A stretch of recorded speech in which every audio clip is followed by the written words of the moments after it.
bit of a sort of midweek slump, so I'd asked my mate to join me. So Joe is going to join me. We only decided to do this morning. We're going to talk about all of our favourite products that have come in the last sort of month or so, and then we're going to answer your questions. So it should be exciting. That's if she remembers, obviously. Come on, Joe Jones, where are you? Hiya! Hi. Hiya. Can you hear me okay? Yeah, I can hear you perfectly. Can I just say, it's so funny. Earlier on today, when we decided we were going to go live, I'd already started testing fake tan. So if I'm looking slightly tanned, you'll know why. How do I look? Do I look a bit muddy? Hmm? Do I look a bit muddy? No, I can't. Oh, okay. I've got so much light in my eyes. I can barely see you. How are you feeling? You know what? I've just been crying. Does it look like I've been crying? No, why? Because, well, I'm always on the edge of tears at the moment.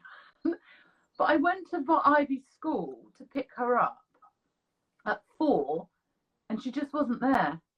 And I was saying and I was with Violet as well, the eldest one. Yeah. And I was like, well, where is she?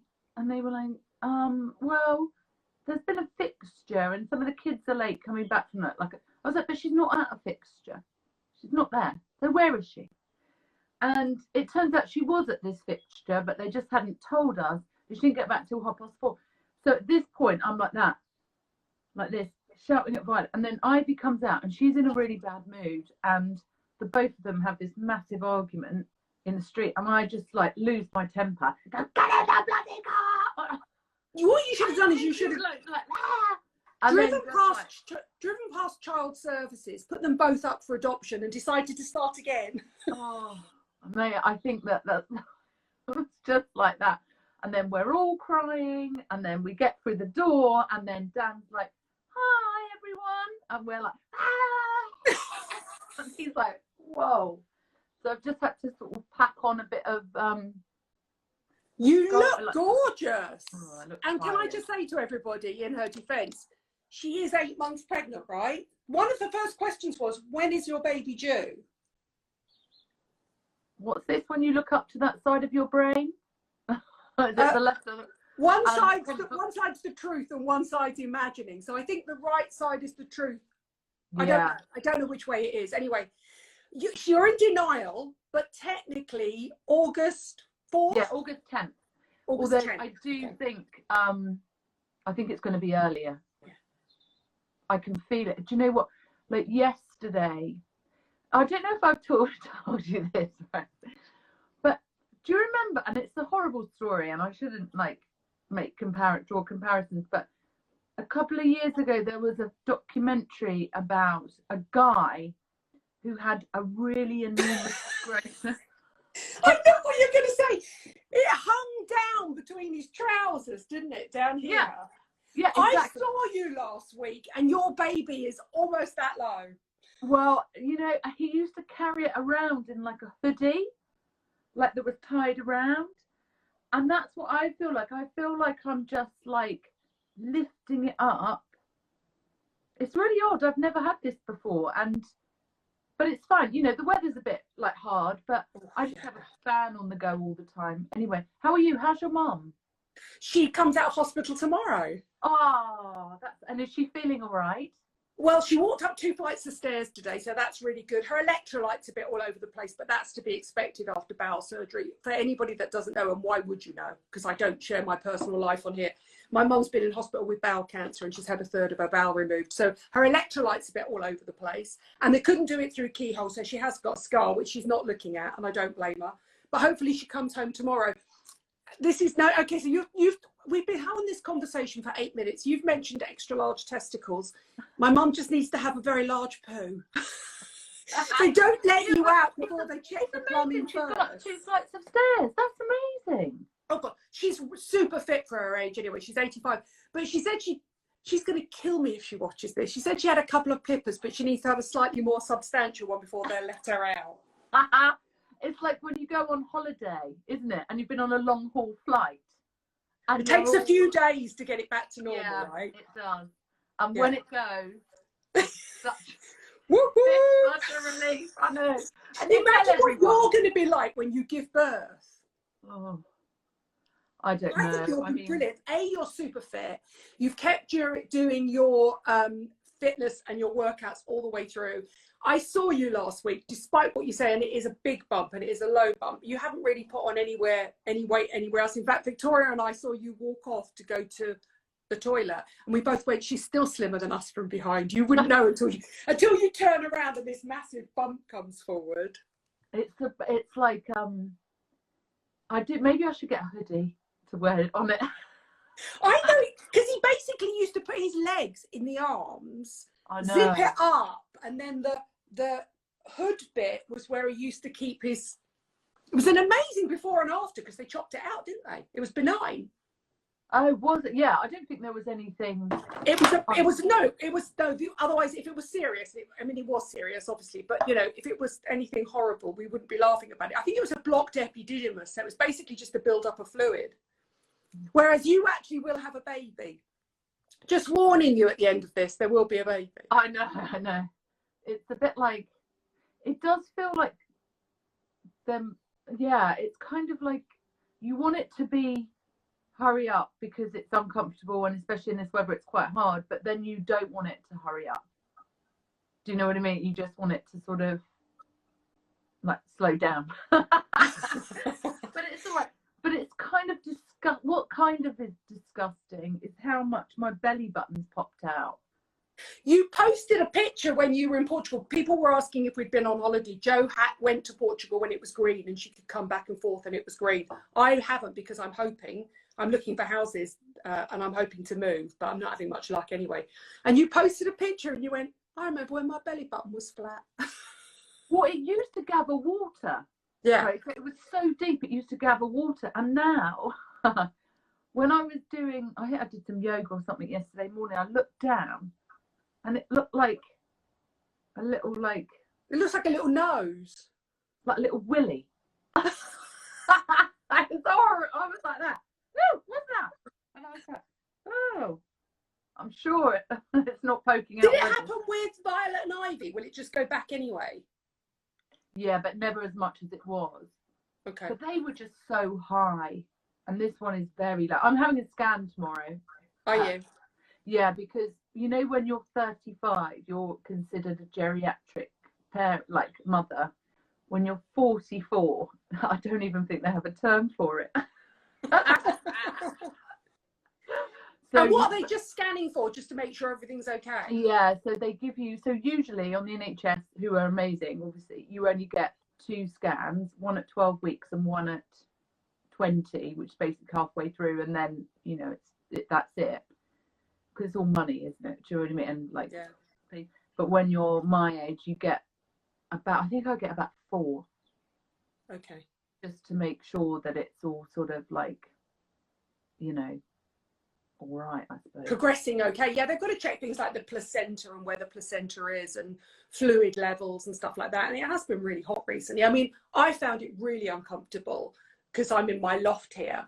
You've done your loft, but you don't actually sleep in your loft, do you? No. Is your house cooler because you're near the Thames? Maybe. We are really close to it, but not. It's just been so muggy, hasn't it? And so but it's fine because we just have a fan on all night. So it's I've got a big old clunky air conditioning unit that I have on during the day, and then I have to turn it off at night to sleep. But it at least is enough to take the edge off the room. Oh, not a proper inbuilt one, but if you've got like a cheap wheelie in and out one, which I've got, they're terrible. They really are. What have you been using to keep cool? Do you know what I've been doing quite a lot? Is so I'm getting quite restless at night as well, and I have to sleep with like a pillow between my knees that just stop that sort of weight, and then one underneath. I've been having quite a lot of cold baths at night, and what I do is you remember that Aroma Actives, that they have the sleep soak. Yes. Have you ever tried it? So I've been pouring that into the bath and making it like sort of a little bit tepid. Tepid's the right temperature. Because otherwise I wouldn't get in. And then when I'm in, I just turn on the cold tap and make it cooler and cooler. And the smell just feels like it just feels a bit like you're switching your brain off for a minute. Yeah, it's got that really lovely spa smell, hasn't it? Haven't you got any body mists? I'm obsessed with that. that. I saw you do that the other day. No, I have got, well, I've got the Institute Esthederm face one, that's an active water, which I like because it's really fine. I did buy the Aven one, but it's too fine. Yeah. What I need is a drenching, and that's why I have to have the bath. But if anybody from Hadalabo is watching, she's going to need this both in labour and afterwards. This gives you a proper drenching, and it's hyaluronic acid, so it doesn't dry sticky or anything. But I mean, it's so nice. It cools you down. It's really reasonably priced at Superdrug. Have you got a Superdrug near you? Yeah, we're in the corner. But when you told me about it before, because I've got a couple of those, but in the liquid, I put them on my bump. Yeah. And I've been using it a bit as a body lotion, under a body lotion, because my skin is so dry. Really? Yeah, and my skin's never been dry, but it's super dry and it's like flaky, and I use a lot of moisturizer and stuff. That's really interesting, because you're supposed to get more estrogen when you're pregnant, so your skin is supposed to become more plump and glowy. No, mine definitely. I feel like the rest of me is plump. You've got the plump down, just not the glowy bit. Yeah, but and that's more of like a sweat rather than a glow. When I'm not crying, obviously, and when I did cry today, I really gave it the old one of those. I haven't had. It's just a heads up, Violet and Ivy. Shouldn't get any bandwidth now. The baby's going to take up the entire bandwidth. You better be on your best behaviour, girls, if you're watching this. Oh, they're usually pretty good. I mean, they're so good. They are, but it's also just, it's weird it would just be weird having like a boy in the house. I think Dan will love it. Yeah, he kind of loves the company of women a bit more. I don't know. We'll see. But yeah, it's like, it's just still, it's so far down the line, but yet still I just can't really. So far down the line, what I reckon, maybe 3 weeks and counting. I'm desperate for it to come on my birthday, which is July the 7th. I'm giving it like, I'm putting the odds on here, July the 7th. Well, I was hoping we'd be able to do something before then. Oh, we will. We'll go out for supper, and Victoria was organising it, and she said, what shall I organise? And I said, whatever you do, keep it fairly small, because Joe's going to be on her last legs by July the 7th. She's literally going to be in a hoodie, walking down the road carrying it. I know, exactly. And I just think the last time when I had Ivy, I didn't even make it to the bloody hospital that I was supposed to be going to, because she came so early. They both did. So I think it will be early. I would quite like it to be early, but not too early, because obviously it's not good for the baby. Oh my God, no, he'll be absolutely fine. You're in really good health. I really like it. Also, can I just say, I got delivery of this today. This is the best smell in the history of smells. Oh, do you love it? Of course I love it. Now, we should disclaim here, right? Joe is working with this brand, but we're not being paid to do this. Some lovely lady knocked at my door while I was having lunch. What's her name? Sally Hughes. No, it wasn't Sally. No, it's not that Sally. No, it's Sally, yeah. Yeah, she knocked at the door. Sally Hughes. Yeah, she knocked at the door and went, hi, it's Sally, Nadine. This has been a long time in the making. I hope you enjoy it. And I took it and I went, oh, thanks, Sally. And I walked back into the house and I went, I had no idea who Sally is. And then it was only when I opened it, I realised that you'd got them to send it to me. It's cedarwood, amber and iris. Why wouldn't I love it? And I'd left do you ever do this? Like, so yesterday I went out for supper and I put my towels on and I hadn't dried them properly. So they got left in the tumble dryer for too long and they stink. But I don't want to wash them again. So I just doused them all in this. Tell them about it's really nice. Do you know what? I have to say, like, it's really nice to work on something that's a bit different. Yeah. Do you know what I mean? So I got sent, this is the first thing that I got early signs of. Oh, so there are different smells, are there? There's two at the moment. Because I did think this was pretty full on, sexy, vava. Yeah, because they're all sort of like fine fragrance. But this one is my favourite because this is like, can you see it? Yeah, go on. It's wild juniper and bergamot. Because I quite like citrusy kind of smell. Yeah, so that's citrusy and fresh, and mine is cedarwood, amber, and iris. I'm telling you, Sally Hughes, if you're watching this, not the Sally Hughes, another Sally Hughes, who knocked on my door today, and I had no idea who she was, but I was being polite. I would wear that as a fragrance. I know. It's amazing. It is really nice. If I was going to have a night of passion, that'd be the perfect thing to sort of spray your bedding down with. Also, you know when you've just like been, you know when you're going from somewhere to somewhere else and your clothes just smell a bit like travelling, trainy, yeah. Yeah, and you just need it to like freshen up. And also, it's no good making your body smell nice. The thing I hate as well is everyone in this bloody house leaves towels that are wet on a bed or on the floor or whatever, or they'll wear something once. Both my kids and Dan does this. They get it from Dan, and I think it's because Dan's a sweaty fuck, right? So he really has to wash his clothes. Like, so he'll wear a pair of pajamas, like a nice like set of pajamas. He loves them, plus the ones that we nicked from the Mandarin Oriental in Tokyo.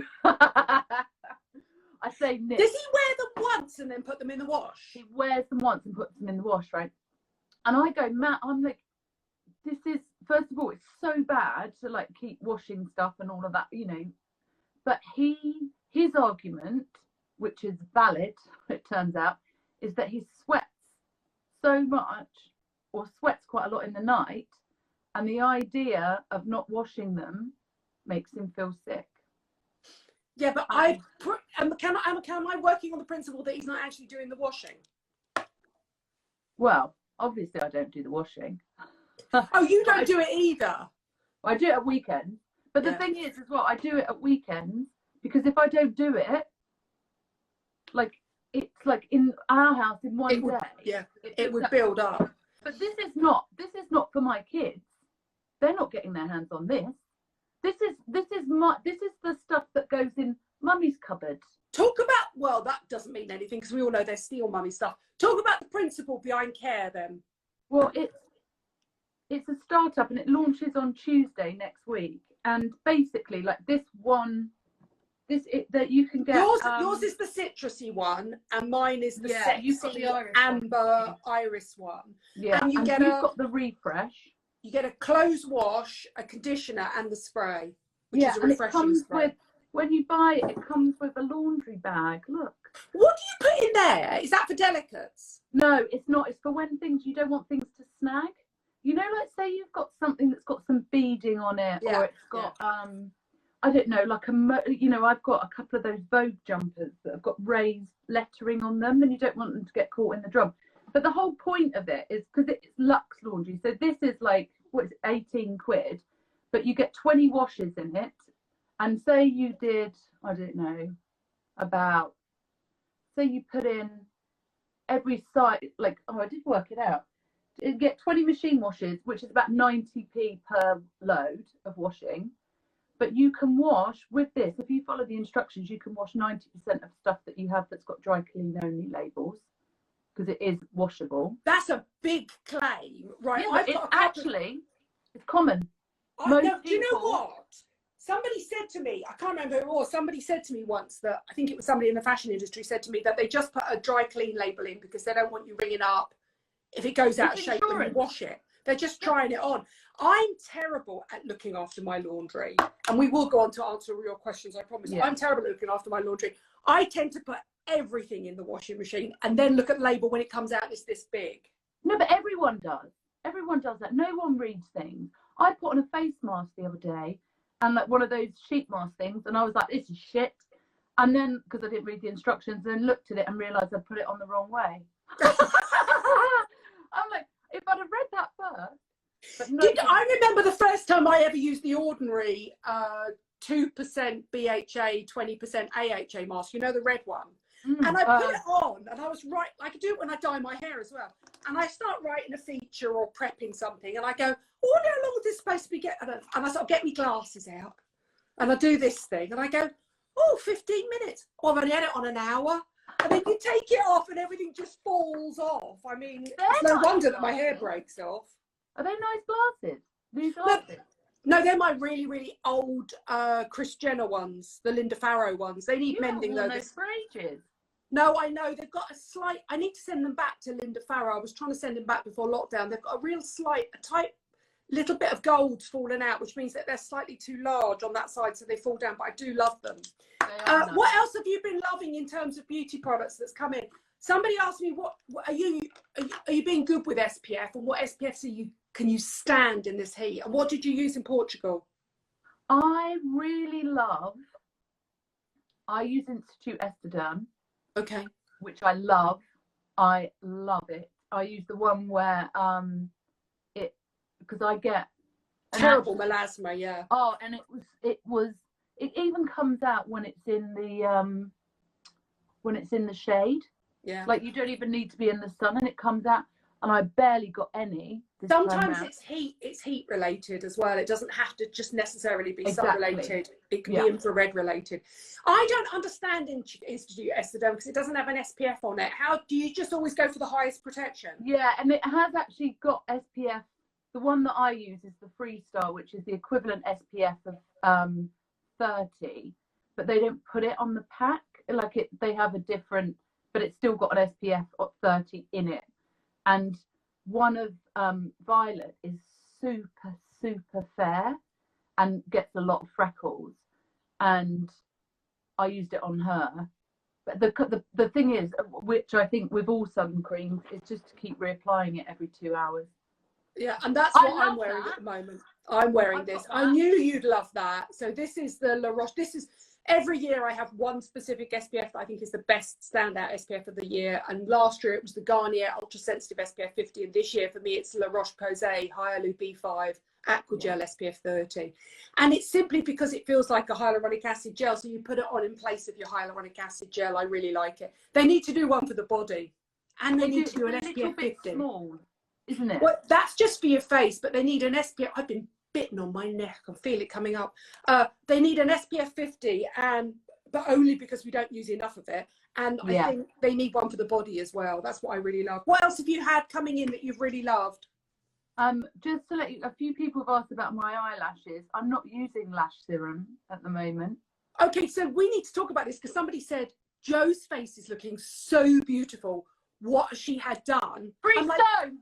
She's pregnant. She's had nothing done, but obviously she's put on 3 stone. And although she's not really carrying it in her face, she obviously has got the full-on glow. Everybody thinks you've had loads of work done, and I keep telling them you haven't. You can't. You're pregnant. No, it's not allowed.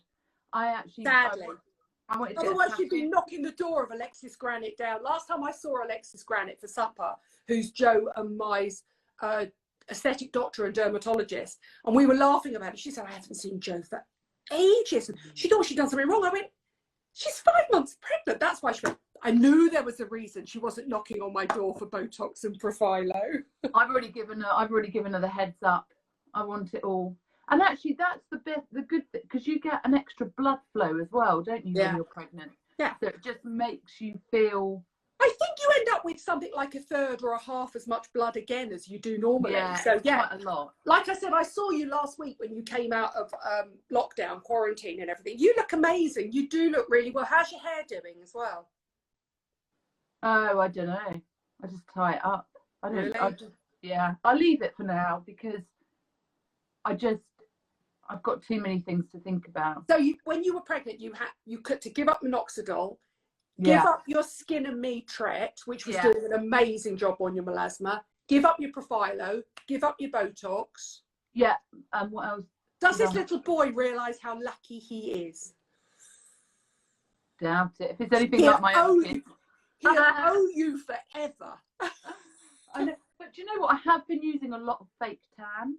Now, what are you using? Because that's another thing. Somebody was saying, what fake tans are you loving at the moment? What did you use yesterday? So this morning, You've got the bigger one. So this is the Amanda Harrington Jet Set Duo, which I wrote about in the Saturday Times. And basically, Amanda Harrington's got this amazing fragrance-free hyaluronic acid-based fake tan. But this is the key. Yeah, it's all about the brush. And I put it all over, and I put it down my neck and onto my chest. And normally I'd use it at night, and then in the morning you wake up, you wash off the guide tan. And I'd used it on my legs when we went out last week. And I thought, oh God, this is so easy. It's amazing. But I'd seen that Amanda Lamb puts her makeup on the top, and I know Amanda Harrington does it as well. So I put my makeup on top as a test. Yeah. And when I wash it off tonight, I want to see if the makeup has somehow interacted with or prevented the fake tan. But it does dry super quickly. I think it's brilliant. And I agree. It's totally about the brush, because I'm sure the formulation is brilliant as well. But the brush, it hits you where you need it. Because what you don't need is loads of fake tan here and here, because that's not where the sun would naturally hit your face, is it? But do you use a bigger brush? Mine is the Jet Set Duo. You've got the big one, have you? Also, and do you use the big one on your face? Sorry? You've got a big face like me. What are you doing with a tiny little brush? It just happened to be the most recent one I got sent, and I was testing it out like 3 weeks ago, and I wrote that piece for the Saturday Times, and I just really like it. It's really lightweight, really easy. And if you, I mean, I haven't got good enough skin, but if you've got nice enough skin, that could be all you need. That and a bit of concealer, it could be all you need. Yeah, it's really good. Back to your lashes. So what are you using on your lashes? Because I haven't used lash serum for about 3-4 months. So they're your real lashes. So how come they look so good? Well, I don't know. I don't know if it still keeps working for a certain period of time. But no, they would have dropped out by now, darling, after 3 or 4 months. So I've got 2 that I'm using. I've got somebody asked for your advice on how to stop mascara from transferring, and I was thinking, I don't think Jo's the right person to ask for this. She's the queen of the mascara transfer. I know. She's like so rock and roll. It's because I'm greasy. Like, I've got greasy lids. Yeah. What have I used? So I'm using the new Max Factor Divine lashes, and I love it, but I wouldn't recommend it if you have transfer, because it's a full-on thick. I can't use those brushes.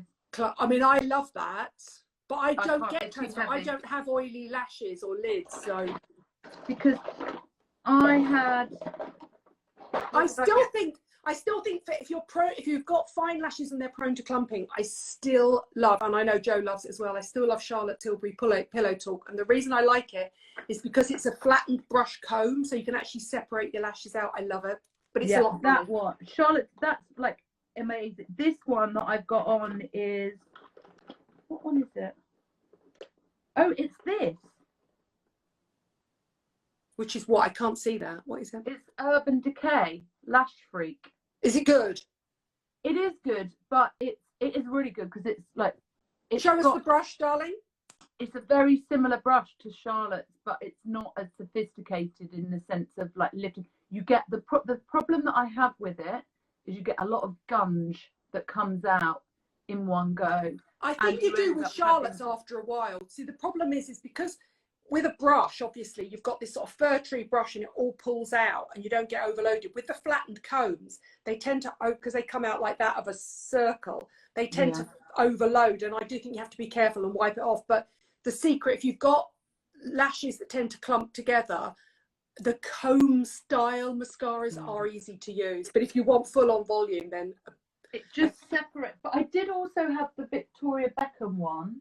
Oh, somebody was asking what you thought of the Victoria Beckham bronzer. I haven't tried a lot of her products. No. What did you think of the bronzer? You haven't tried it. Okay. Do you know what the best bronzer is ever? NARS Laguna. NARS Laguna is like undisputed #1. No, the new one is the Zara one. Oh, I didn't get on with it. Oh, what? Do you know what? Did you take that out of a beauty pie donation? No, I actually bought one of everything. Oh, because I put it in the beauty pie donation because I found it I just thought it was very deep in colour. It over-delivered in terms of on the brush, so I didn't tap it off. And I just thought I like a more subtle because I'm an idiot in the sense that I like a little bit of product that I can keep over delivering. I found I didn't get on with it at all. It's the only product I haven't liked from the entire Zara collection. I think Diane Kendall's done an amazing job. I really loved it. But I agree. What brush do you use? Huh? What brush did you use? I used this one. Oh, right. Okay. So you did really go for it. Yeah, I really like. Do you know what it does? It does that thing. It sort of contours as well at the same time. I mean, I think it would be better suited to a darker skin type than mine. I don't have many shades that come in, but I just found that it stayed sitting on. It stayed sitting on the surface of my skin and didn't really blend in that well. It's literally the only. I mean, I gave it a rave review in the Saturday Times, but it was just like not one of those ones. I prefer that sort of hula, quite hard pressed bronzers that are completely flat, that almost are idiot proof, because I'm the idiot and I don't have the skills to apply it properly. So I think I did this and sort of looked in the mirror and I had big brown smudges all over my face. But, the one I've got, I think there are about 5 or 6 shades, and I've got them all. As you do. As you do. And actually, I like the darker ones. I just think they make your face look a bit different, weirdly. I mean, the thing is, Jo, you are much braver with makeup than I am. You really are. I tell you what you need to try and get your hands on as well. Now, this is, at this moment, I like to say that even though she doesn't do a lot of social media now, Jo Jones and I are founding members of the Sam Chapman Appreciation Society, right? Have you seen the new Monica Blunder makeup? No. What's that? So Blunder Cover is the new foundation that Sam Chapman is raving about. And Monica Blunder is a makeup artist, an American-German makeup artist who does lots of celebrities. She's just gone into Cult Beauty, and I'm about to cover them. I'm about to test them. She's got Blunder Cover, and I'm thinking, I've fallen for that thing of, if I use this, will I look like Sam Chapman? The answer is obviously no, but I've fallen for it because she loves it. What's so good about it? I will report back. I don't know. It literally arrived today and she swears by it. And you know, she's got that beautiful skin. Well, she's also, because I was watching some stories that she did today about a jeweler's that she'd been to. The one that, it looks a bit like, what is it? A cream foundation. Yeah. You see, now I don't think this will work for me, but I think that makeup artists love it because it gives them so much flexibility. And when you watch Sam and Nick Chapman apply makeup, they spend longer blending than I do my entire face, cleaning my teeth, having my breakfast and leaving the house, which is why I'm never properly blended. But she loves that. So that is Blunder Cover, which is new at Cult Beauty. I will report back. So it's a also, foundation. Sam's got dry skin, and I think that might be a bit oily for me. Blunder Cover. I like the name of it. Yeah. Do you know what I mean? She's definitely American German. She does lots of celebrities, and it's done it in a good range of shades. That's literally just landed on my desk. It's first impressions. Who's that person on the back? Is that Gary? Is that a guy? No, it's a beautiful woman. Oh, I thought it was Gary Plastic Boy. It looks just like him. That shot, I feel like I've seen that shot a million times before. Yeah. Like that one. Yeah, I mean, Monica's been around ages. I interviewed her first when I was at Hello, because obviously at Hello you were just interested in loads of celebrity makeup artists. She does lots of celebrities. She started a YouTube channel about the same time as I did, and I actually didn't realise she was German. I presume she's German and not Austrian until I heard her speak, and she's still got quite a strong German accent. Alex Steiner did a piece of content the other day because she is contributing editor to Glamour Germany. And you know, you never hear Alex speak German because she's Austrian, right? So I was fascinated. I was watching her going, oh my God, you forget that English is her second language. She was doing a whole story in speaking German. And I was like, it's something so amazing about it's because I don't speak any languages. I mean, I used to hear her speak French quite a lot. And I think she can speak Dutch as well. Or Flemish or whatever you call it. But to hear her speak German, I'm like, I've forgotten how impressive it was. I know. It's so impressive. I so wish I could just do that, don't you? without me having to think. Like, the only thing that I've got half a clue about is French, and I still have to think, okay, what's the verb in my head? Do you know what? And then when you go to France, like I did last summer, and you try really hard to speak French, they just look at you, or they did where I was, like, you're stupid, and speak to you back in English. And then you're like, okay, I'll just get back into my box. Also, I bet your level of French or Spanish or Italian is the same as mine, which is basically you can order basic food, ask for a bill, ask where something is, get a couple of beers. Like, it's just holiday language. That's all you can do, right? Yeah, it's pretty basic. I can ask for where's the breakfast room? Yeah. You know, can I have some sugar in my tea? Can I have some can I have some tablets for the pains in my stomach? I can say that. But that's about it. Where's the toilet? All the normal sorts of things, exactly. What else have you been loving and using? What else have I got? What have you been using on your body in terms of your bump? Because your bump looks really good. Do you know? No stretch marks? Oh? You don't get stretch marks, do you? No, but because I've been using tons and tons and tons of moisturizer, body moisturizers, like quite occlusive thick ones, I just keep, and I've been using the as many. I've had a build up for some reason of hyaluronic acids. Like, I've got loads of them. So you've just been slathering your bump in that, have you? Just shove loads of that on, shove loads of moisturizer on. I just think that there is nothing that this is what I think. I think there's absolutely shag all that you can do about stretch marks when it comes. You will either be predisposed to them and get them, or you won't. And I don't get them because my mum didn't get them, and I'm obviously predisposed not to get them. And that sounds like a show-offy thing. I promise you, my arse is hitting the floor. And do you know what I mean? I've got other problems. She may not have stretch marks, but she is carrying a baby that looks like an overgrown testicle between her knees. 6 of one, half a dozen of another. 6 of one, half a dozen. I get terrible. I started getting stretch marks when I was 12, 13. Yeah, but that's probably because you had a growth spurt, didn't you? Yeah, and I'm a giant. I'm an absolute giant. I mean, you're not now. I'm 5'11". I mean, it's tall. My stretch marks go that way across the top of my where my hips join my legs. Like, literally been stretched, right? Yeah. But that's the funny. Like, if you were to go to a school now with kids that were that age when you were going, you wouldn't have been an anomaly.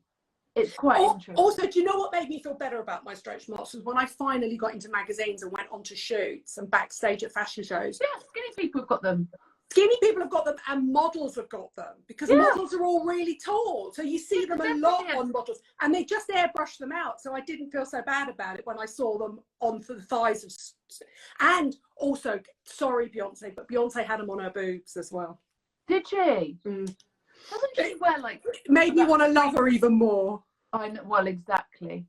I really started to like feel really not sorry for her, but sad for Kim Kardashian. I just think Kanye's really giving her a bit of a kick in, isn't he? Well, do you know? I think it's it's the reunion tonight, isn't it? On Andy Cohen's doing it, so it is like the end of the era, an end of an earring tonight.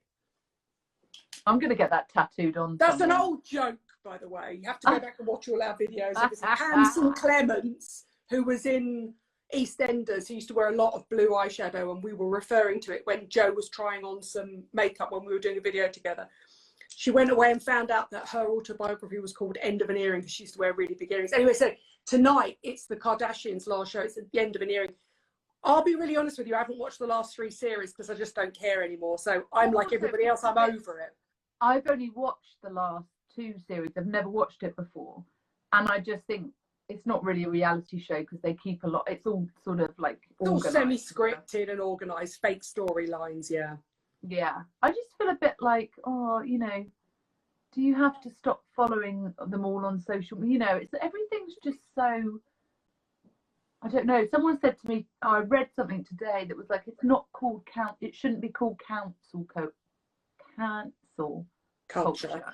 It should be he used a different call out culture, Yeah. which is basically what it is. And that's why I was too scared to, like, when we got back from Portugal, we didn't have to, you know, we were still on the amber list, but you just get, it was before it was on the amber list, but you think, God, I'd be so frightened to actually just go about my business in case someone was like, shamed you on social media or something. Have you seen, do you follow Chimamanda, that amazing black poet, activist? Oh my God, I'll tag her below. She's done an amazing story on her site today, basically talking about cancel culture and how social media is so, it's like loads of people just taking the moral high ground, so that you have to censor everything you say and do. Yeah. Because there's just a small group of activists that will pick on anything if you digress, and they're desperate to be like, take the moral high ground, and you must educate yourself, and you must, but by the same token you must be quick to have an opinion. I'll link it below because it's absolutely brilliant. I think I found it on, Claire Coleman posted some of it, and also Kay Montano posted some of it, and I love her. She's incredible. She's brilliant. Oh, I have to have a look at that, because I did read that. For you. Have you read that John Ronson book, So You've Been Publicly Shamed? No, but I love John Ronson. It's really good. I actually didn't read it. I bought the audio version, and I listened to it on a plane, I think. And his voice is really funny because he's got quite a sort of yes, you're right, by the way. What does it say? Angels for the sake of my being angels. Of being angels, yes. It's just absolutely brilliant. Somebody tag her here, Chimamanda. I hope I'm not mispronouncing her name. You will know who she is because she's got that amazing Anglo-African voice that you could just listen to for heaven. Her voice is like a musical instrument. She's got this really deep voice, and she's quoted on some of the. Oh, I found her via Beyonce. I'm not the intellect here, obviously. Oh. I mean, but she is. It was the Chrissy Teigen thing that took me down that road. Yes.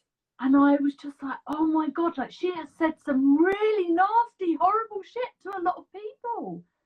And I'm like, why would you just say to people things like, you may as well be dead and all of this kind of stuff? And I'm like, God, where does that come from? It's such a like horrible thing to say about someone else. But I do think it's really interesting, and I do think that digging back through people's past tweets and content and all that sort of stuff, I mean, people are held in retrospect to different moral standards. There is no excuse for ever saying that to anybody. But I do think she was caught up in that in those early days of Twitter, where it's just like, she obviously didn't mean it. She's just being funny, sarky, desperately trying to be popular. So I get it. And she's obviously a fundamentally decent human being. But I still don't understand. It's like the English cricketer. What he said was unforgivable, but he was a child. You need to give somebody, I know, the room to grow and improve and learn. And also, do you know what I mean? The chance to sort of redeem themselves or whatever. I tell you what is quite interesting. But by the same token, sorry, like you, Joe, I was like, by the same token, I was like, I can't believe I know. Exactly. Said it, But I would never say anything. Do you know what I mean? I'm just like that. It's the same as when they had, there was Ben and J-Lo. Finally, there's a picture of them kissing. And I'm like, oh, they've caught. And then you realise that someone's been filming them when they're in, Nobu in Malibu, where we went, having lunch with her kids. And someone's filming them. But by the same token, don't have lunch at Malibu. Get Nobu to deliver. I think J-Lo, she courts the press pretty well. She knows what she's doing. It's not difficult to drop off the radar, is it? Let's be honest here. No. Also, I'd be much more excited if she was back together with Puff Daddy. Oh, I know. Yeah, but that's the only... Yeah, exactly. It's like that. But I don't mind the Ben Affleck thing. I mean, I'd much rather they get back together than Jennifer. Not that they give a shit what we think. What we think. But the Jennifer Aniston. Oh my God, those pictures of all those people from Friends all together just looked like a bad Botox party, didn't it? Do you know, loads of people were laughing about the Botox, and funnily enough, I commented on a couple of cosmetic surgeons' feed. I think the Botox was done really well. What was really bad was a lot of them were overfilled. So a lot of the guys were overfilled. So the guy that plays Ross Geller was overfilled around his eyes. And I think Jennifer Aniston has had too much filler. Funnily enough, I thought Courtney Cox and the blonde one, Lisa Kudrow, looked best. But you know, the guy that looks the best is the guy that's had no work at all. The guy that's just got the dad bod and the grey hair, Joey. Yeah.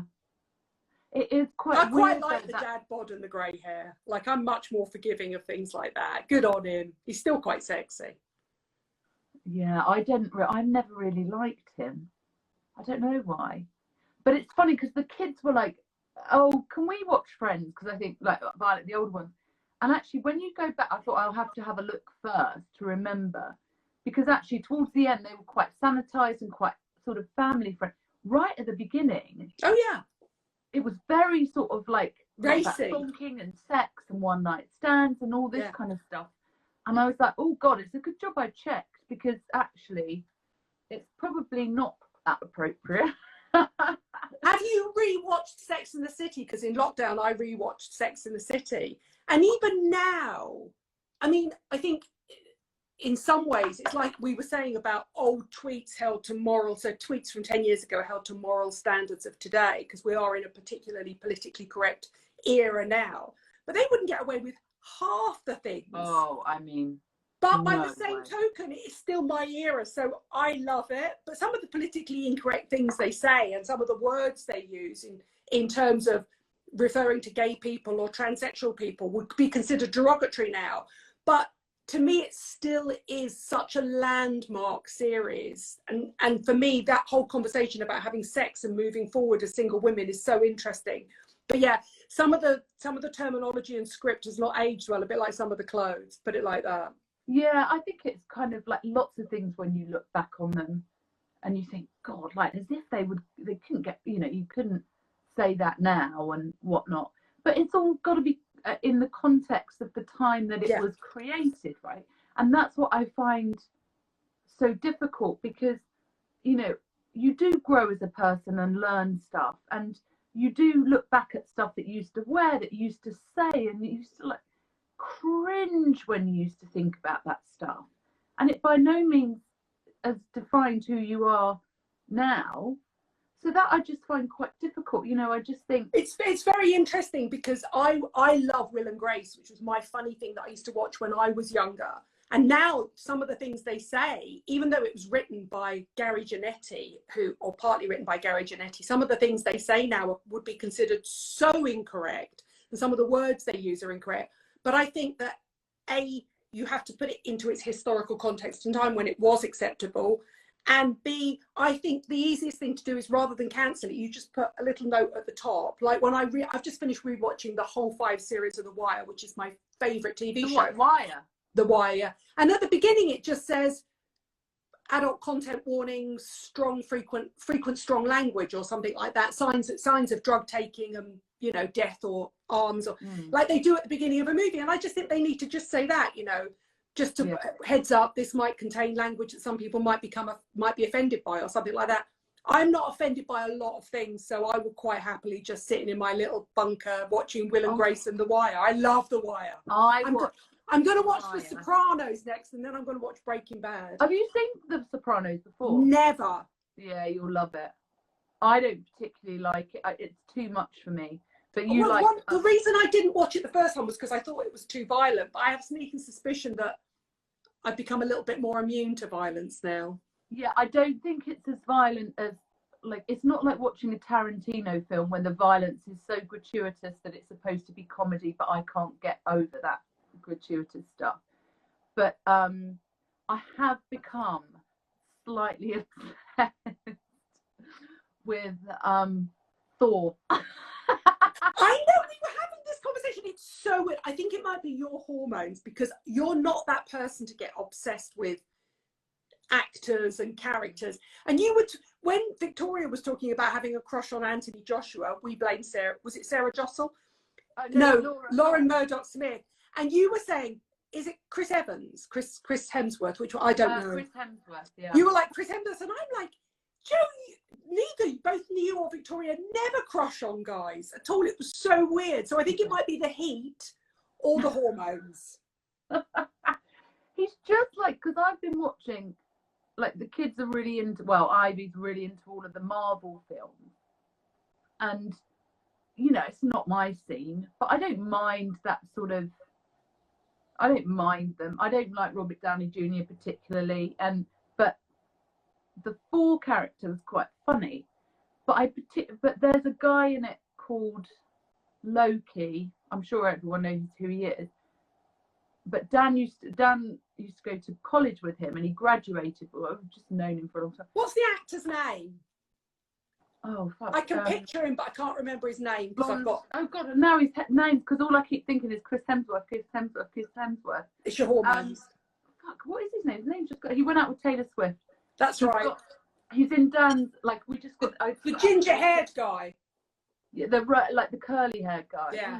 What's his name? Tom Hiddleston. Tom. Yeah, that's it. I can take no credit. Thank you, Sarah. Huh? I can take no credit. Somebody typed it in. Oh yeah, that's it. And so I don't like any of those. They just like, I'm not interested. But then, like Chris Hemsworth. First of all, I think it's because he's Australian, so he's quite funny. You know, he's not that sort of American, take yourself quite seriously actor. You know. Or English classic trained. You can say what you like, Joe. I think it's your hormones. Yeah, I've got massive muscles. Yeah, because we were talking about Anthony Joshua, and you brought up a picture topless of Anthony Joshua, and you and Victoria just never talk about guys this way, and you both sort of went, "Oh yes." I know, but I don't think he's more. I don't think he's a guy I think he's like godlike. Do you know what I am quite into? Like, I really love Greek mythology, and I really like myths. She's trying to intellectualize it, people. Yeah, I know.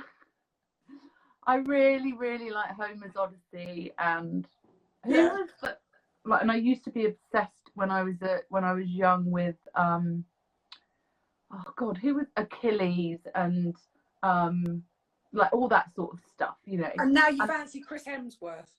And yeah, but that's it. Like Chris Hemsworth and Anthony Joshua, they could be like Greek gods. Do you know what I mean? Because they're so like inhuman looking, because they're so big and whatever.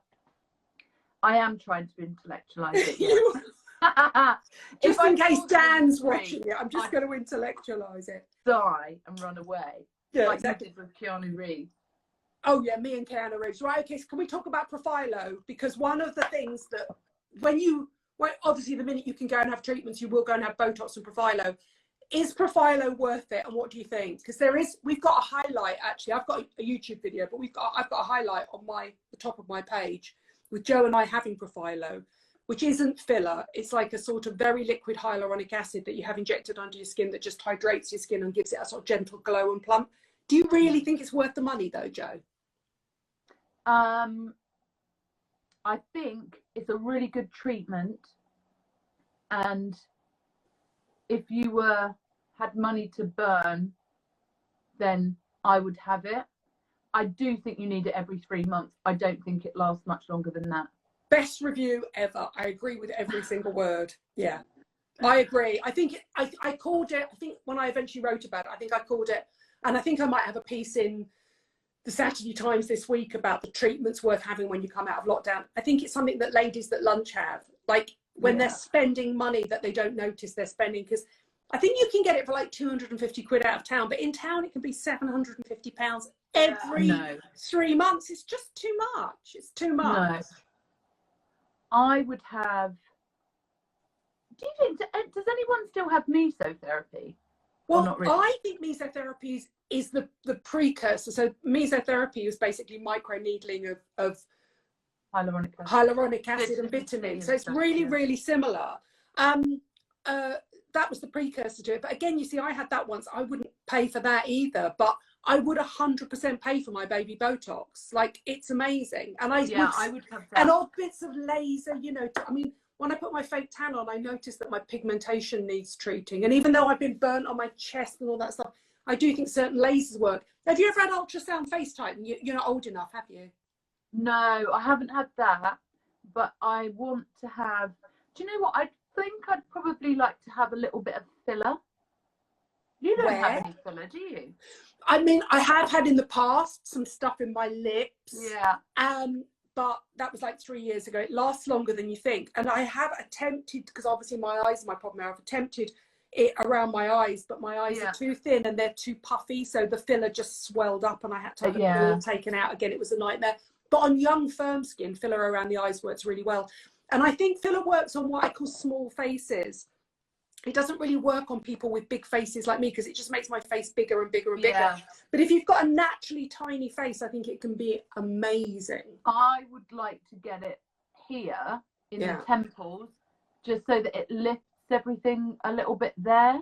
And I think when I was your age, I remember having it in here, and I think I remember having it round here, and I had it done at Medicetics. And it's very interesting because the doctor who runs Medicetics has just written a book, and I'm going to do a live with her hopefully next week, and that's the person I'd recommend you go and see. She does it, in fact I think her husband did it for me, did it really really really subtly in here. But now I just think my face is so big, like why would I want to make my face bigger?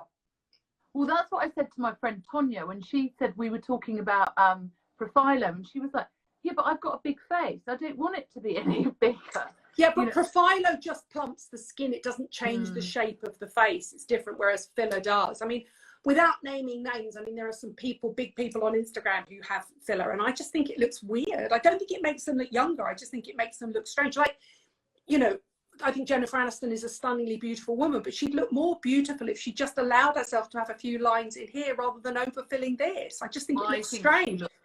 When you're in your 50s, like, just accept the fact that you should have smile lines. There's no shame in it. I don't get it.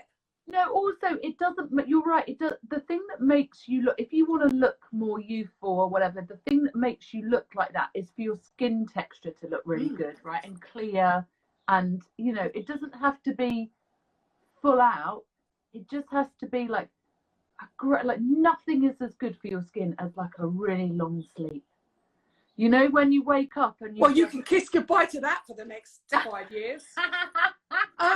Somebody asked what baby Botox is. Baby Botox is essentially what I have, which is really, really microscopic, small amounts of Botox so that you can still move your face. So I've still got lines, but it doesn't freeze my face. And I think it's better for somebody my age, because what was the point of having a frozen top half and then an older lower half? When Jo has her Botox, she has completely immobile Botox, but she's young enough to take it off. You don't get this disassociation between the upper and lower face. But when you get to my age, you've got to tread carefully. I mean, like Alexis Granite, Medicetics, Tapan Patel, there aren't many people that can do really nice subtle work. Tapan does both. Tapan Patel's body transformation? I just think that's inappropriate for a doctor on Instagram. Sorry, Tapan. He is obviously so, I mean, he was quite sort of out of shape to begin with, and now but I just don't think doctors should share that on Instagram. Sorry, Tapan. I'd happily say it to his face. He's a very, very great doctor, but he looks like one of those weird keto ads now. He looks like someone has taken, you know, when you're in science class and you had the skeleton thing with just the muscle on it that they'd taken the skin He's got no body fat. Yeah, I reckon his body fat is sitting at around 7% now. I'll tell you what, if my body fat percentage or whatever, it's 7%, I'd always have it out on Instagram. If your body fat percentage was 7%, you would not be able to carry a baby. You'd have no boobs, no bum. Your face would be terrible. I mean... Yeah, I'd be very hairy. I'd be very downy. Hairy? Oh, somebody said, do you take any hair off your face, and what do you do? Because somebody asked that. Of course I do. What do you do? What do you use? I've got one of those microblader things. Which one do you recommend? Because somebody asked that. It's like Do you know what the make of it is? I think I got it from Current Body. It's like Is it just literally a razor? Like a long stick with I bought them in packs of, I think they came in packs of 3. You sure you didn't get it off Cult Beauty? Because you know what you're like with your Cult Beauty habit. Yeah, maybe it was Cult Beauty. I mean, I buy so much stuff. I'll dig it out. But what I do, I keep it in the bathroom cabinet. And when you know, like sometimes you don't notice it, and then the light hits it, and you're like, bloody hell. Look, listen, I'm full on Father Christmas. I've got 2 or 3 dark hairs, but in certain lights, I've got like a full on sort of like centimetre long kind of, and it doesn't bother me. Like I remember being on a plane once and Joe Glanville Blackburn going to me, look at the hairs on your chin, but they're super soft. It doesn't bother me. I'm like, but each to its own. Shaving it off will not make it worse, I promise you. Caroline Barnes, I think, uses facial hair removing cream, like the equivalent of IMAC. And she's blonde as well, which obviously both you and I are. And she does it just to get a perfect finish for makeup. Loads of people shave their faces just to get, and you can get, and it's quite good for exfoliating, isn't it? Putting a rate, but I just but you're microblading, aren't you? Yeah, dermaplaning, dermaplaning. Full on put shaving foam and did that, I would just have to give up. That would be weird. You know what I mean? So how do you use it? Do you just use it on, I've never done it. Do you just use this blade on wet skin, and is it easy? Does it have a safety blade on it, razor on it? You can't cut yourself. I mean, yeah, it does have a safety thing on it. It's practical. You've got to go, it's just the same as like if you were shaving your legs or something like that. You can't, like, you know, you've got to be gentle with it. But it comes off really. I sort of will put on a little bit of hyaluronic acid just to give it some glide, and then I will go. Sometimes I go a little bit too high up though, and I take. You lose your sideburns. Yeah, but then I think, funnily enough, I think I remember being sent an IMAC one, and I think an IMAC Duo kit, a dermaplaning kit. That's where I think I've seen it. Yeah. But I just think there's something that's a little. But I do think that dermaplaning is essentially women's shaving. Of course it is. But it's just been rebranded for 2020 and 2021. Yeah. Of course, that's exactly what it is. It's basically having a shave. Does it grow back a little bit spiky? No. Okay, so it is literally the baby hair, yeah? Yeah, it's the baby hair. It's the down here. Because if I get like a mate, proper one. Yeah, just get the tweezers out and pluck it out. Do you ever do that thing? Like, I went out last night for dinner with Victoria and Belle Cannon and Donna Ida, and I thought I was looking already glamorous. And then do you ever look in the mirror the next morning and go, not necessarily thick ones, but where do those long, sudden, like 1.5 centimetres dark hairs come from? You can't feel them. They're super soft. You think, has that just grown overnight? Have I been walking around with a... Oh, no. I do think they come out overnight, like, because, like Dan said, he'd pulled one out of his nose, and I hadn't noticed it, and so it can't have been there for a long time. But I don't know. I just think it's like sometimes you get one in your brow or something that comes up there, and you're like, "Fuck, have I had that for ages?" But no, I think they just sort of, come out. I don't. Well, I think they scheme while we sleep, and they all get together and go, right, let's wake her up with a really long eyebrow and chin hair. Let's get down a nose hair. Or maybe it's just that our eyesight is getting worse, so we can't see it. Okay, so, but then my argument is I've got a ×20 mirror, so I always look at myself in a ×20 mirror before I go out. Don't do that. So I work on the principle that I'd rather see it at its worst rather than everybody else seeing it. Did you see that Paula's Choice has been acquired by Unilever? Yes, and everybody made a big fuss of it on my Facebook group. And it really annoys me when people come from multinationals because Unilever owns some amazing brands. Yeah, they're great. Amazing brands. They have a prestige collection that belongs with Living Proof, Murad, Hourglass. Like the Silicki that runs Unilever, she's amazing. I love her. And also, Paula had already sold that company anyway. It's changed hands about 3 different times to 3 different investor companies. And I think Unilever are actually one of the companies that leave brands alone the most and tend to kind of just stand back and let them be. And it drives me mad when people slag off the really big companies. Also, look, you've got to... Someone just said that ×20 in the mirror is brave. I go for a -20. I'm a -20 as well. No, you see, Yeah. I know it's brave, but I'd rather see it before anybody else. I really would. Mm-mm. But you know, it's like kind of Stephen Elaine Coe on here as well. He's a chemist, and he's worked as a formulating chemist and everything. And he's done this whole thing about recycling beauty and how you do it and everything. And he was saying everybody slags off the big brands, but actually it's only when the big brands like L'Oreal get together and create an alternative to animal testing, or Garnier start getting together with recycling companies like TerraCycle. It's the big companies that are going to make the difference. It's not going to be like one tiny little company that only produces 4,000 units. It's the company that produces 4 million units and 4 billion units that's going to make a difference. I hate it when people slag off the really big companies. Like, I think it's really good news that Unilever have bought it. Yeah, but also it just means that it's like she's made it. You know, that's a big deal for her. And but her I mean, did she still own any of it? I think she does, but she's still very much involved in it. You know, it's still I mean, she often FaceTimes me from Hawaii in her beachfront place, telling me about new launches. I love Paula's Choice. She can do no wrong for me. Good luck to her. You know, I wouldn't. And I'd be in Hawaii too if I was Paula and I'd created 2% BHA liquid. Yeah. So would I. But in fact, I keep waiting for the invite, Paula. Where is it? Joe and I have been instrumental in your success. Where's the invite? I know. It's not the invite. She's just going to send you some more BHA.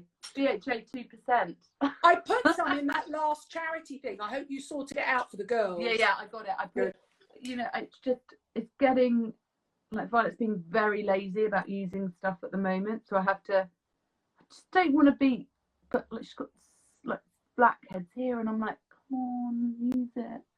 But, as soon as she becomes self-conscious of them or somebody points them out, she'll start using it, sadly. And also, I think because she's at an all-girls school, it's slightly less pressure. Do you know what I mean? There's none of that sort of boys being judgmental or and feeling like you have to impress them or dress, you know, looking, you know. The funny thing is that's such an easy product to use, and you need to say to them, like in my days we had like 100% alcohol with a drop of tea tree oil Clearasil in it. Trust me, you don't have any idea how lucky you are to have a 2% BHA. You go down that road and all they hear is blah blah blah. Yeah. But seriously, Clearasil and St. Ives, right? I know. I mean, come on. God, you have no idea how lucky you are to have teenage skin nowadays. That blue one. I swear that my enlarged capillaries round here are from trying to scrub away blackheads when I was about 12. It was never going to work in a million years. For God's sake. Or those like strips. Yeah. Take off half your skin. And then you look at them and they've caught 2 blackheads that you could have probably squeezed out yourself. I said that when I did my Japanese J&K beauty haul from BHSTYLE.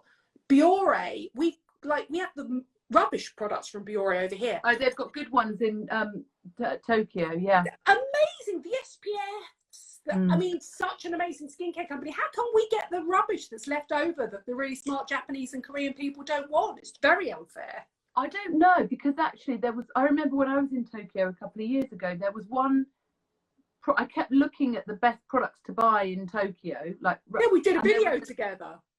There was a Biore product, I can't remember what it was, but you couldn't get it in this country. And I thought, God, that's so weird that the brand is so well thought of in such a sophisticated market. Yet the products that we have are very, very young here, aren't they? Like charcoal face wash and all that kind of stuff. Yeah. But and yet they have the most amazing super light SPFs over there. Now, talking of which, shortly before I let you go, have you tried Allies of Skin and the sister brand PSA?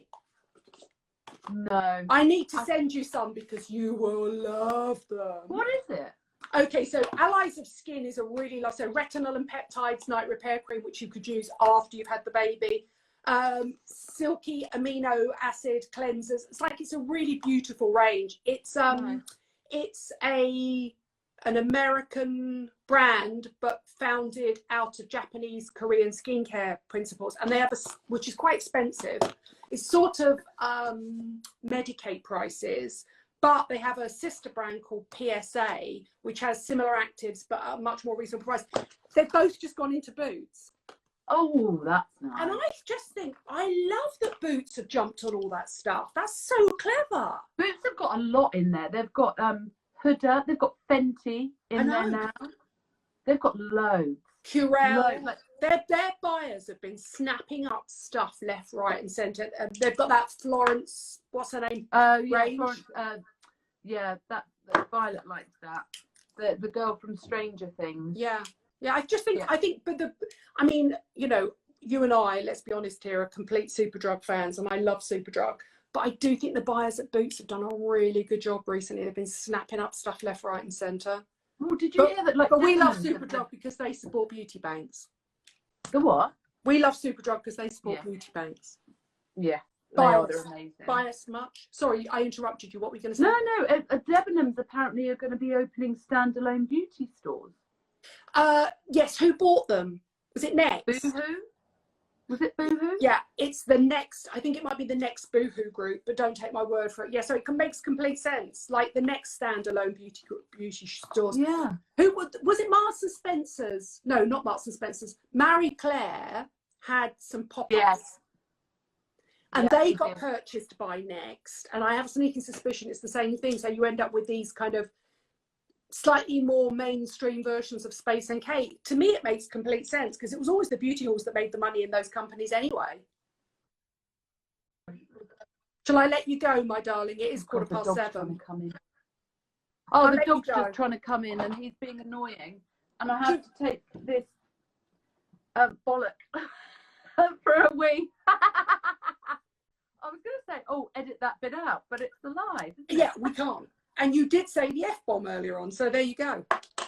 But I love you and I miss you, Jo Jones, and so does everybody else. We had so many questions. I hope we got round to some of them. You're so much popular. You've got more questions than any dermatologist or Dr. Pimple Popper ever, darling. Oh my God, Pimple Popper.